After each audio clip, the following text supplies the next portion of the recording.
Do you think one of the challenges in this story also is that, I think the sheriff at one point said, "Look, I'm not running a hotel around here." Hmm. Um, you know, so can you address that issue that a jail population is just generally not viewed as sympathetic? Absolutely. I mean, the 50 people I talked to about their experiences in the jail, all of those people were in the jail because they had at least been accused of a crime, whether or not they actually committed it. A lot of those people were later proven to have not committed a crime, so they were there fully innocent of the charges. But even then, a lot of them are not sympathetic. They maybe committed something pretty bad, or they're addicted to drugs. They are subject to problems that are viewed as their own fault. But one thing I learned through this story is the way that what happens in a jail and what happens to these people doesn't stay limited to it. So, I met Natalie DePriest, who was arrested for growing marijuana in her home. Marijuana, of course, is still illegal in Missouri, but it's legal in many states. And she herself was beaten up in the jail. And I think someone who might be unsympathetic to someone who's addicted to drugs might be more sympathetic to someone who simply was growing some marijuana in their house and then was, brutally assaulted by a jailer.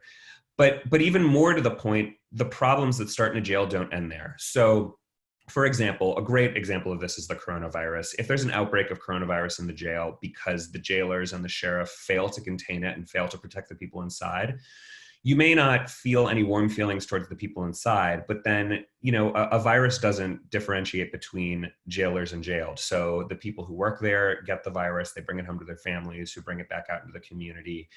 The people who go to jail, get out and bring the virus to their family members. That's a very literal, sort of clear way of understanding how a problem in a jail gets out of the jail and affects everyone.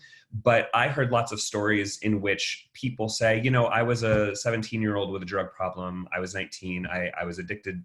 And I went into the jail, and that jail turned me into a career criminal and a crook and a bad guy. And there were people who were very honest about this, who said, if not for that jail, I might have turned my life around and become a productive member of society.